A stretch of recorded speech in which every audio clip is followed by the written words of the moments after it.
Bom, muito bom dia. Saudar aqui o Hélio e a Débora, dizer o prazer de estar com a Paula e o Velber aqui no palco, nesse debate, e parabenizar também a professora Vera e o Lucas pelo importante estudo. Vocês sabem que, sobretudo quando o Lucas estava apresentando aquele quadro de desindustrialização do Brasil, eu estava me lembrando de uma experiência muito importante, muito definidora que eu tive na minha vida, que foi ter sido estudante de intercâmbio nos Estados Unidos quando eu tinha 15 anos. Né? E antes de sair aqui de São Paulo para o meu período de um ano na cidade de Newburgh, né, em Nova York, onde eu ia morar na casa de uma família, a instituição que organizava o programa de intercâmbio disse o seguinte: olha, leve muitos livros de geografia e história do Brasil, porque você vai ser chamado a fazer muitas apresentações sobre o seu país. Né? E eu me lembro de ter feito uma apresentação no Lions Club de Nova York, em 82, em que eu disse para as pessoas: São Paulo é a maior cidade industrial da Suécia. Né? O maior parque industrial fora da Suécia, de empresas suecas. Portanto, uma grande densidade industrial. E o Brasil, como país, representa o maior parque industrial do hemisfério sul. Né? E essas datas são mais ou menos coincidentes com aquela que o Lucas apresentou de composição orgânica do PIB brasileiro, em que a indústria atinge um pico e depois, de lá para cá, ela só cai. Né? E aí eu fico pensando, por que isso aconteceu? Né? E será que isso tem alguma relação com o fato de que, infelizmente, nessas últimas 4 décadas, né, nos últimos 40 anos, o Brasil perdeu 2 décadas. Né? A gente perdeu a década dos anos 80 e estamos perdendo essa década aqui. Quer dizer, é um track record ruim. Né? Estamos nos 50% só de acerto. E talvez a melhor explicação para que isso tenha acontecido é que o Brasil está se escondendo da globalização. Né? O Brasil está se escondendo da globalização. E se isso é verdade, né, quer dizer, se o Brasil está se escondendo, né, desse fenômeno que envolve a conjuntura global, né, é muito importante dizer que nessa nova fase de globalização que a gente vai entrar agora, esse fenômeno dos acordos plurilaterais, né, essas novas geografias de comércio e investimento e tantas outras coisas, né, padrões trabalhistas, padrões de respeito ao meio ambiente, padrões de propriedade intelectual, eles seguramente vão estar na tela do radar. Né? No entanto, nós precisamos tomar um pouco de cuidado. Eu, aliás, eu sou um torcedor, né, em princípio, e acho que também seria muito melhor para o Brasil fazer parte dessas novas geometrias que estão surgindo por aí. No entanto, nós precisamos tomar um pouco de cuidado para evitar que o entusiasmo em relação às perspectivas desses novos acordos plurilaterais replique o entusiasmo que havia com os acordos multilaterais, sobretudo na primeira metade dos anos 90, quando finalmente a comunidade internacional conseguiu concluir a rodada Uruguai do GATT, né, nasceu a Organização Mundial do Comércio. E eu falo que a gente precisa ter tomar um pouco de cuidado com esse entusiasmo, porque eu não gosto dessa hipertrofia que nós colocamos no tema da negociação internacional como sinônimo de chave para o sucesso de algo muito maior, que é a inserção global do Brasil. Porque apenas se a gente falar só de comércio, nós temos que falar em pelo menos 4 fases que são muito importantes. A gente tem que falar na fase de formulação, nós temos que falar na fase de negociação, nós temos que falar na fase de implementação e nós temos que falar na fase que é aquela que conjuga aspectos de política externa com aspectos de resolução de contenciosos, aspectos de solução de controvérsias. Né? E, mais uma vez, quando a gente fala dessa nova necessidade do Brasil participar, né, desse mundo que está se formando agora, eu vejo também uma outra hipertrofia, que é uma hipertrofia muito grande no papel que se deveria, né, supostamente, conferir ao Itamaraty. E aqui, a opinião pública no Brasil, o governo, e, enfim, o setor privado também, faz uma grande confusão entre o que é diplomacia, o que é política externa na área comercial e o que é inserção global do Brasil, né? E a gente acaba umbilicalmente vinculando a possibilidade do Brasil ascender, né, na sua posição relativa no mundo contemporâneo, a alguma coisa que o Ministério das Relações Exteriores vai fazer por nós. Ou mesmo que as negociações multi- ou plurilaterais vão fazer para nós do ponto de vista do comércio e investimento. E lembrem-se os senhores, os dois maiores milagres econômicos dos últimos 70 anos, que é a ascensão da Coreia do Sul e a ascensão da China, se deram sem acordos internacionais de comércio. A China se tornou a maior nação exportadora do mundo em 2009, superando a Alemanha, sem participar de regimes internacionais importantes. Ela teve a sua acessão da OMC, mas você não pode imaginar que isso venha a ser a grande razão explicadora do êxito comercial chinês, né? A Coreia do Sul, que nos anos 50, no começo dos anos 60, era uma grande exportadora de frutas e pescados e perucas. Aliás, não sei se o Valber sabe, a Samsung, né, que em coreano quer dizer 3 estrelas, era uma empresa que começou como uma grande empresa exportadora de perucas, né, absolutamente desprovida de qualquer outro bem para exportar. A Coreia do Sul começou a fazer perucas por meio de cabelo de menina, cortando, raspando o cabelo das meninas, fazer perucas para poder ganhar a hard currency, que facilitaria ela no seu processo de promoção industrial. E esse tema de tirar um pouco a ênfase da questão da negociação é muito bem exemplificada, na minha opinião, por aquilo que acontece nos Estados Unidos, que, curiosamente, é um país que tem um percentual ocupado no PIB pela soma de exportações e importações parecido com o do Brasil. Quer dizer, no Brasil é 20%, 22%. Historicamente, a gente tem grande dificuldade em ultrapassar a barreira dos 25% do nosso PIB como soma de importações e exportações, e os Estados Unidos também, com uma diferença, né? Os Estados Unidos são a primeira nação rede do mundo, né? Alguma coisa que uma empresa americana está fazendo na Indonésia entra no PIB da Indonésia, mas entra no PNB nos Estados Unidos. Os Estados Unidos são o grande país multinacional.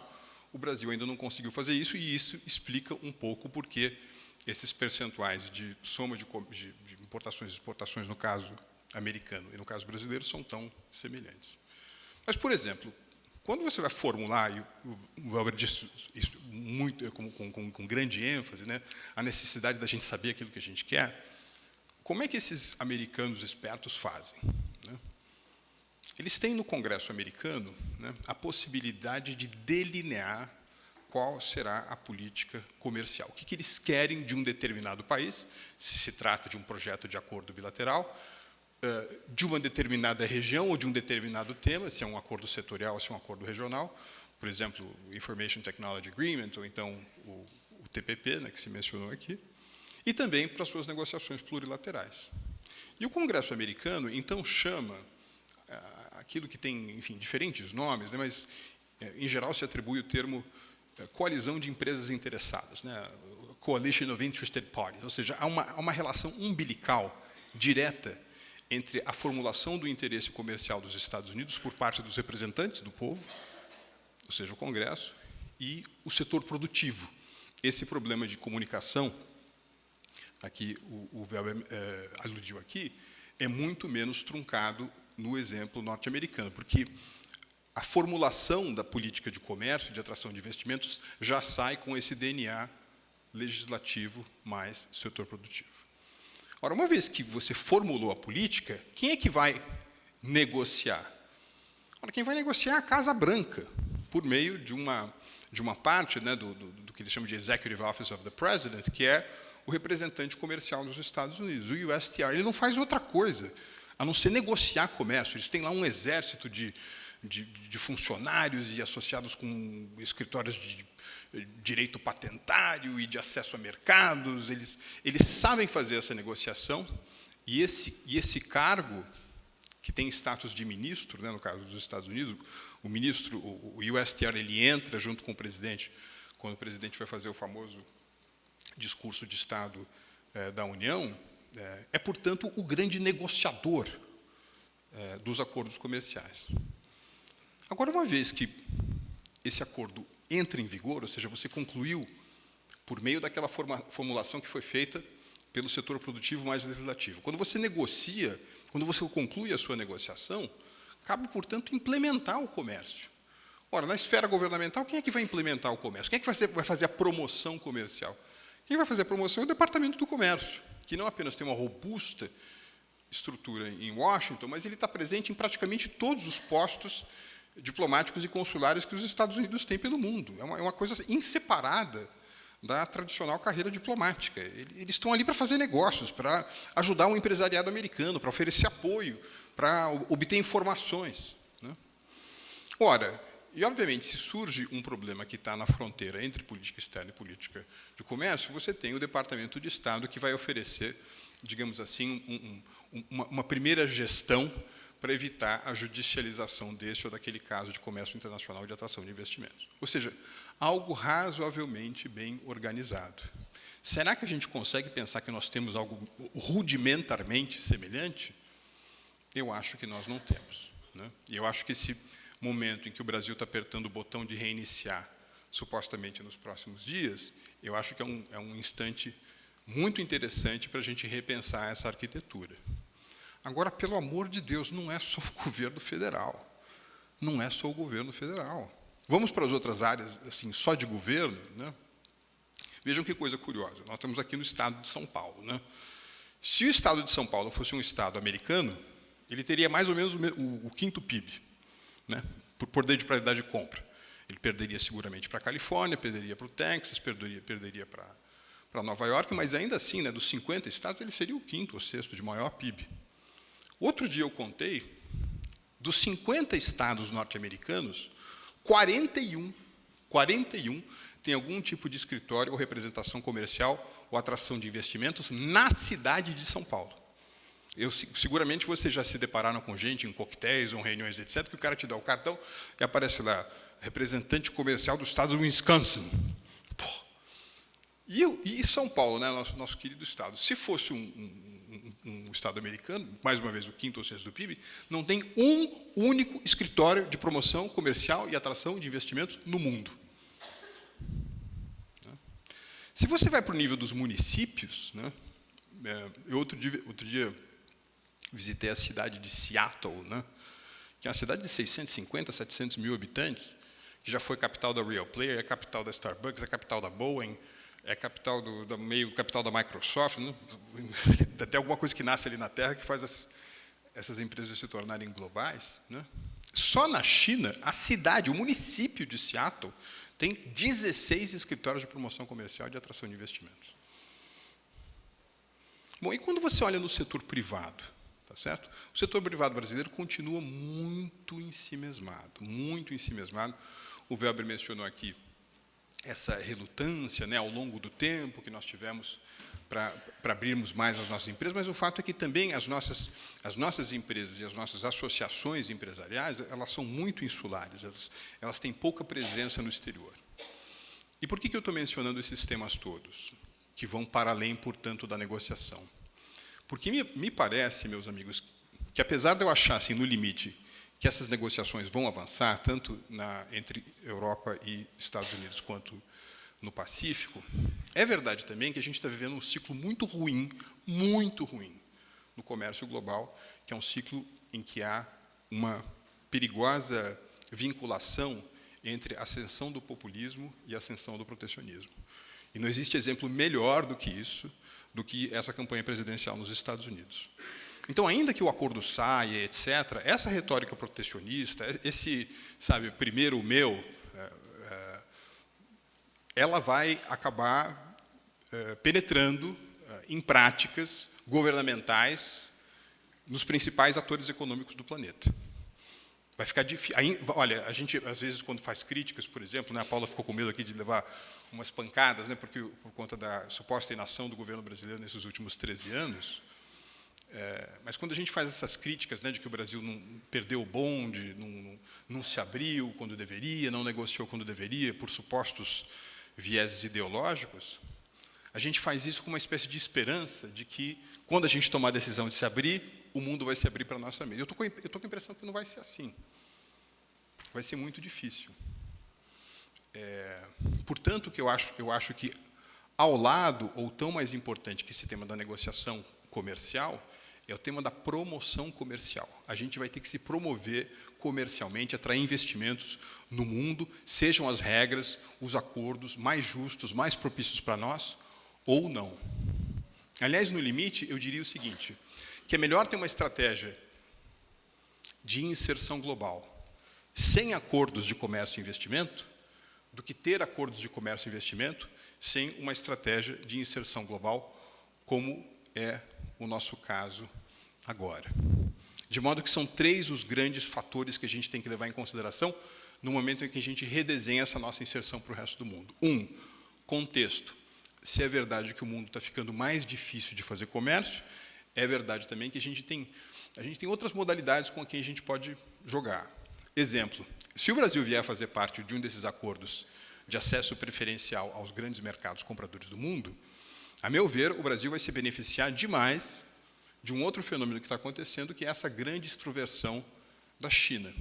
Porque a China vai ter que procurar destinos, sobretudo para a aterrissagem do seu investimento estrangeiro direto, que representem um grande mercado em si, que tenham uma produção importante daqueles bens, matérias-primas, commodities agrícolas e minerais de que ela tanto precisa, e que ainda assim possa ser utilizada como uma plataforma de exportação para esses grandes mercados compradores do mundo, mediante acordos de comércio, por exemplo, plurilateral.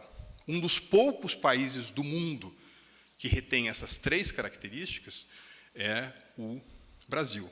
Só que nós vamos ter que fazer alguma coisa para isso. O segundo ponto, como eu mencionei, a gente precisa reorganizar, a gente precisa se organizar para esse mundo com mais comércio ou com menos comércio mediante acordos. Isso passa por reorganização do governo federal, sem dúvida alguma, mas passa também por algo que tem que ser feito no coração das empresas e das associações empresariais brasileiras, para não mencionar essa lição de casa aqui, que já foi dita, entre governos estaduais e os governos municipais. E, por último, nós vamos ter que dedicar muita gente a esse esforço. O Brasil ainda tem uma densidade internacional da sociedade civil que é muito pequena. São poucas universidades que pensam nesse assunto, são poucas empresas que participam de transações de comércio exterior, a imprensa brasileira ainda, enfim, é muito insular. Na realidade, o que o Brasil está precisando é de um grande choque de globalização. E se a gente conseguir controlar a voltagem desse choque, de modo que ele possa ser um grande estimulante também para a nossa economia, eu acho que a gente vai conseguir retomar o posto de uma das economias mais dinâmicas do século XXI. Muito obrigado.